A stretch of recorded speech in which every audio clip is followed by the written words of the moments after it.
دعائیں قبول کیوں نہیں ہوتی؟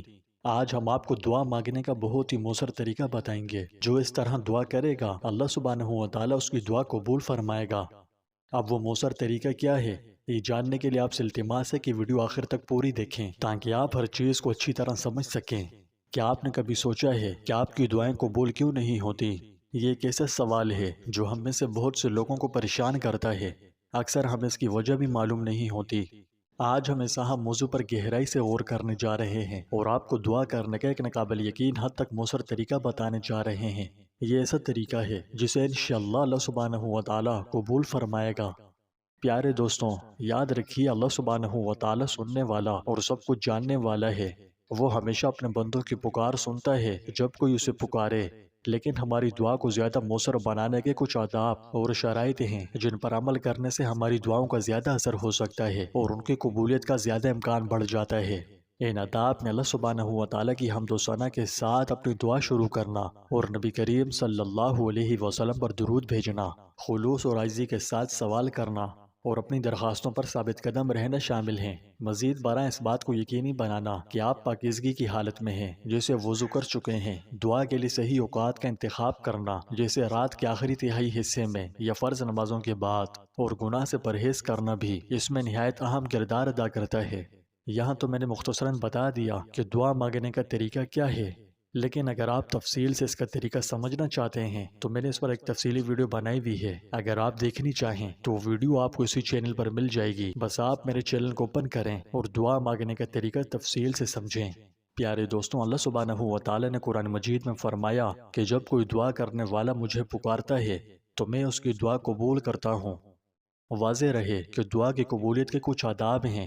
سب سے اہم بات یہ ہے کہ حرام کمانے والے کی دعا قبول نہیں ہوتی، کبھی نہیں ہوتی، اور اس کی صراحت حدیث میں موجود ہے۔ دوسری یہ کہ وہ دعا ممکنات میں سے ہو۔ مثلاً اگر ایک غریب آدمی جسے امور سیاست کی خبر تک نہ ہو، وہ یہ دعا کرنے لگے کہ یا اللہ مجھے اس ملک کا بادشاہ بنا دے، تو ظاہر ہے کہ ایسی دعا قبول نہیں ہوگی۔ نہ ہی کوئی ایسی دعا کرنی چاہیے جس کا تعلق قطع رحمی یا کسی گناہ کے کام سے ہو۔ تیسری یہ، دعا کی قبولیت کا بھی اللہ کے ہاں ایک مقرر وقت ہوتا ہے، لہٰذا اس سلسلے میں انسان کو جلد بازی کرنی چاہیے اور نہ مایوس ہونا چاہیے، کیونکہ بعض دفعہ دعا کا یہ فائدہ ہوتا ہے کہ اس سے کوئی نازل ہونے والی مصیبت دور کر دی جاتی ہے۔ اور چوتھی یہ کہ جو دعا کی جائے پوری خلوص نیت سے اور تہ دل سے کی جائے، بے توجہی سے اور عادتاً دعا کرنے سے کچھ فائدہ نہیں ہوتا۔ اور پانچویں یہ کہ دعا کرنے سے پہلے اللہ تعالیٰ کی حمد و ثنا اور رسول اللہ صلی اللہ علیہ وسلم پر درود بھیجنے کے بعد اپنی حاجت کے لیے دعا کی جائے۔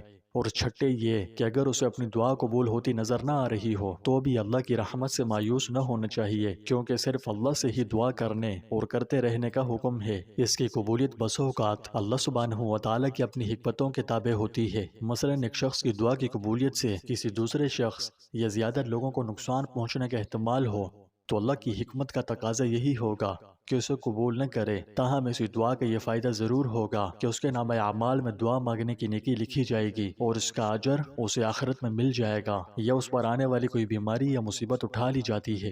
پھر بعض اوقات ایسے ہوتے ہیں جن میں دعا جلد قبول ہوتی ہے، مثلاً لیلۃ القدر میں یا سجدے کے وقت یا جمعے کے دن، اور ان کی تفصیل کتب احادیث میں موجود ہے۔ پھر کچھ حالات بھی ایسے ہوتے ہیں جن میں دعا فوراً قبول ہوتی ہے، مثلاً مضطر اور مصیبت کے مارے کی دعا، یا مظلوم کے ظالم کے حق میں بد دعا، یا والدین کے اپنے اولاد کے حق میں بد دعا۔ اس لیے کہ عادتاً والدین اپنی اولاد کے ہمیشہ خیرخواہ ہوتے ہیں، وہ اپنی اولاد کے حق میں بد دعا اسی وقت کر سکتے ہیں جبکہ اولاد کی طرف سے انہیں کوئی انتہائی دکھ پہنچا ہو۔ پیارے دوستوں، اللہ سبحانہ و تعالیٰ کے ارشاد ہے، جو میری عبادت کرتا ہے میں اس کی عبادت قبول کرتا ہوں۔ دعا بامعنی عبادت ہے۔ فرمایا دعا عبادت ہے۔ تمہارے رب نے فرمایا تم میری عبادت کرو، میں تمہاری عبادت قبول کروں گا۔ دعا کو عبادت کہا جاتا ہے۔ اس سے اللہ تعالیٰ کا ارشاد ہے، جو لوگ میری عبادت کرنے سے تکبر کرتے ہیں وہ عنقریب جہنم میں داخل ہوں گے ذلیل و خوار ہو کر۔ معلوم ہوا کہ خود اللہ تعالیٰ نے دعا کا حکم دیا اور اس پر ابھارا اور اس کو عبادت فرمایا، اور دعا مانگنے والوں کی دعا کو قبول کرنے کا وعدہ بھی کیا ہے۔ رسول اللہ صلی اللہ علیہ وسلم نے فرمایا، میری امت کو 3 چیزیں ایسی عطا کی گئی ہیں جو کسی کو عطا نہیں کی گئی سوائے انبیاء کرام کے۔ نمبر 1، اللہ تعالیٰ نے جب کوئی نبی مبعوث فرمایا تو ارشاد فرمایا تو مجھ سے دعا کر، میں تیری دعا قبول کروں گا۔ اور اس امت کو بھی یہی فرمایا کہ تم مجھ سے دعا مانگو، میں تمہاری دعا قبول کروں گا۔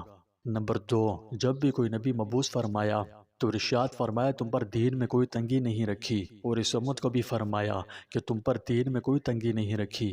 نمبر 3، جب بھی اللہ تعالیٰ نے کسی نبی کو مبعوث فرمایا تو اسے اپنی قوم پر گواہ بنایا، اور اس امت کو تمام لوگوں پر گواہ بنایا۔ پہلی امتیں اپنی ضروریات میں انبیاء کرام کی بارگاہ میں پناہ لیتی تھیں، حتیٰ کہ ان کے انبیاء ان کے لیے اللہ تعالیٰ کی بارگاہ سے سوال کرتے تھے۔ اگر کہا جائے کہ بہت سے دعا کرنے والے مانگتے ہیں لیکن دعا قبول نہیں ہوتی تو پھر اس آیت کا کیا مطلب ہے، جس کا مفہوم میں نے ابھی پڑھ کر سنایا؟ تو دیکھیے اس کا جواب یہ ہے کہ مذکورہ دونوں آیات میں اللہ تعالیٰ کا فرمان ہر دعا مانگنے والے کی دعا کو مطلقاً قبول کرنے کا تقاضا نہیں کرتا، اور ہر مطلوب کو عطا کرنے کا تقاضا بھی نہیں کرتا، کیونکہ اللہ تعالیٰ نے دوسری آیت میں فرمایا دعا کرو اپنے رب سے گڑ گڑاتے ہوئے اور آہستہ آہستہ، بے شک اللہ نہیں دوست رکھتا حد سے بڑھنے والوں کو۔ اس آیت کی روح سے ہر وہ شخص جو جانتے ہوئے گناہ کبیرہ پر مصر ہے، یہ جہالت کی وجہ سے گناہ کبیرہ کرنے والا ہے، تو اللہ تعالیٰ نے خبر دی ہے کہ وہ حد سے تجاوز کرنے والوں کو پسند نہیں کرتا، بس اس کی دعا کیسے قبول کرے گا؟ اور حد سے تجاوز کرنے کی بہت سی اقسام ہیں، ان میں سے کچھ کا ذکر میں اپنی پچھلی ویڈیو میں کر چکا ہوں، اگر آپ جاننا چاہیں تو ڈسکرپشن میں لنک موجود ہے۔ رسول اللہ صلی اللہ علیہ وسلم نے فرمایا جس کے لیے دعا میں دروازہ کھولا گیا اس کے لیے قبولیت کے دروازے بھی کھولے گئے۔ اللہ تعالیٰ نے حضرت داؤد علیہ السلام کی طرف وہی فرمائی کہ تم میرے بندوں میں سے ظالموں کو کہو مجھ سے دعا مت مانگو، کیونکہ میں نے اپنے اوپر واجب کر رکھا ہے کہ میں اس کی دعا قبول کروں گا جو مجھ سے دعا مانگے گا، اور میں جب ظالموں کی دعا قبول کروں گا تو میں ان پر لعنت کروں گا۔ حضرت ابو سعید خدری رضی اللہ عنہ نے روایت کیا ہے رسول اللہ صلی اللہ علیہ وسلم نے فرمایا جو مسلمان دعا مانگتا ہے جبکہ اس میں گناہ اور قطع رحم کا سوال نہیں ہوتا تو اللہ تعالیٰ اس کے بدلے 3 چیزوں میں سے ایک چیز عطا فرماتا ہے، یا تو جلدی سے اس کی دعا کو قبول فرما کر پورا کر دیتا ہے، یا اس کے لیے اسے ذخیرہ فرما دیتا ہے، یا اسے اس کی مثل تکلیف کو دور کر دیتا ہے۔ صحابہ کرام نے عرض کی پھر تو ہم زیادہ دعا کریں گے، تو نبی کریم صلی اللہ علیہ وسلم نے فرمایا اللہ تعالی سے زیادہ قبول کرنے اور عطا کرنے والا ہے۔ رسول اللہ صلی اللہ علیہ وسلم نے فرمایا تم میں سے ہر ایک کی دعا قبول کی جاتی ہے جب تک کہ وہ جلدی نہ کرے، کہے کہ میں نے دعا کی اور میری دعا قبول نہیں ہوئی۔ نبی کریم صلی اللہ علیہ وسلم نے فرمایا ایک شخص لمبا سفر کرتا ہے، پراگندہ بال اور پراگندہ حال، وہ اپنے ہاتھوں کو آسمان کی طرف بلند کرتا ہے، عرض کرتا ہے یا رب یا رب، حالانکہ اس کا کھانا حرام، پینا حرام، اس کا لباس حرام اور اسے حرام کے ساتھ غذا دی گئی، پھر اس کی دعا کیسے قبول کی جائے گی؟ یعنی سوالی انداز میں فرمایا کہ جو اس صفت پر ہو اس کی دعا کا قبول ہونا بہت بعید ہے، کیونکہ دعا کی قبولیت کے لیے دعا کرنے والے میں یہ شرط ہے کہ وہ جاننے والا ہو کہ اس کی حاجت پر صرف اللہ تعالیٰ ہی قادر ہے اور سارے وسائط اس کے قبضے میں ہیں اور اس کی تسخیر کے ساتھ مسخر ہیں، اور وہ سچی نیت اور حضور قلب کے ساتھ دعا مانگے، کیونکہ اللہ تعالیٰ غافل دل کی دعا قبول نہیں فرماتا، اور وہ حرام کھانے سے اجتناب کرنے والا ہو اور دعا کرنے سے اکتانے والا نہ ہو، اور جو چیز مانگی جا رہی ہے اس کی شرط سے یہ ہے کہ ایسے امور سے ہو جس کا طلب کرنا جائز ہو اور وہ فعل شرعی ہو، جسے ارشاد فرمایا جب تک وہ گناہ اور قطع رحمی کا سوال نہ کرے، بس گناہ میں ہر گناہ داخل ہے جس کے ساتھ انسان گناہ گار ہوتا ہے، اور قطع رحمی میں مسلمانوں کے تمام حقوق اور مظالم داخل ہیں۔ حضرت سہل بن عبداللہ تستری فرماتے ہیں دعا کی 7 شرائط ہیں۔ نمبر 1 تضرع، نمبر 2 خوف، نمبر 3 امید، نمبر 4 ہمیشگی، نمبر 5 خشوع، نمبر 6 عموم، نمبر 7 حلال کھانا۔ دعا کے ارکان پر اسباب اور اوقات ہیں، اگر اس کے ارکان پائے جائیں تو وہ قوی ہو جاتی ہے، اگر اسے پر مل جائیں تو وہ آسمان کی طرف اڑ جاتی ہے، اگر اسے وقت سے موافقت ہو جائے تو کامیاب ہو جاتی ہے، اگر اسباب سے موافقت کر جائے تو کامیاب ہو جاتی ہے۔ دعا کے ارکان میں حضور قلب، رافت، عجز اور خشوع شامل ہے۔ اس کے پر سچائی ہے، اس کا وقت سحری کا وقت ہے، اس کے اسباب حضرت محمد رسول اللہ صلی اللہ علیہ وسلم پر درود پڑھنا ہے۔ بعض علماء نے فرمایا اس کی 4 شرائط ہیں۔ نمبر 1 تنہائی کے وقت، نمبر 2 دل کی حفاظت کرنا، نمبر 3 مخلوق کے ساتھ ہوتے ہوئے زبان کی حفاظت کرنا اور ایسی چیزوں کی طرف دیکھنے سے آنکھ کی حفاظت کرنا جن کا دیکھنا حلال نہیں، اور نمبر 4 حرام چیز سے پیٹ کی حفاظت کرنا۔ ایک اللہ والے سے پوچھا گیا، کیا وجہ ہے کہ ہم دعا مانگتے ہیں اور ہماری دعا قبول نہیں کی جاتی؟ فرمایا، اس کی وجہ یہ ہے کہ تم نے اللہ تعالیٰ کو پہچانا لیکن تم نے اس کی اطاعت نہ کی۔ تم نے رسول کریم صلی اللہ علیہ وسلم کو پہچانا اور اس کی سنت کی اتباع نہ کی۔ تم نے قرآن کو پہچانا اور اس کے مطابق عمل نہ کیا۔ تم نے اللہ کی نعمتوں کو کھایا اور ان کا شکر ادا نہیں کیا۔ تم نے جنت کو پہچانا اور اس کو طلب نہیں کیا۔ تم نے آگ کو پہچانا اور اس سے بھاگے نہیں ہو۔ تم نے شیطان کو پہچانا اور اس سے تم نے جنگ نہیں کی ہے بلکہ تم نے اس سے موافقت کی ہے۔ تم نے موت کو پہچانا اور تم نے اس کے لیے تیاری نہیں کی۔ تم نے مردوں کو دفن کیا اور تم نے عبرت حاصل نہیں کی۔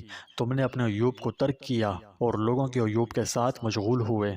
حضرت علی کرم اللہ وجہہ نے نوف البکالی کو کہا، اے نوف، اللہ تعالیٰ نے حضرت داؤد علیہ السلام کو وحی کی تھی کہ بنی اسرائیل کو کہو کہ وہ میرے گھروں میں سے کسی گھر میں داخل نہ ہوں مگر پاک دلوں کے ساتھ، جھکی ہوئی نگاہوں کے ساتھ، پاک ہاتھوں کے ساتھ۔ میں ان میں سے کسی کی دعا قبول نہیں کروں گا جب تک کہ میری مخلوق میں سے کسی کے لیے ظلم موجود ہوگا۔ اے نوف، نہ تو پیغام پہنچانے والا بن، نہ سپاہی بن، نہ ٹیکس وصول کرنے والا بن، نہ عشر وصول کرنے والا بن، کیونکہ حضرت داؤد علیہ السلام رات کی ایک گھڑی میں کھڑے ہوئے اور فرمایا، یہ ایسا وقت ہے جو بندہ دعا مانگتا ہے اس کے لیے دعا قبول کی جاتی ہے، مگر یہ کہ وہ بادشاہوں کو پیغام پہنچانے والا ہو، یا سپاہی ہو، یا ٹیکس وصول کرنے والا ہو، یا عشر وصول کرنے والا ہو، یا تنبور بجانے والا ہو، یا طبل بجانے والا ہو۔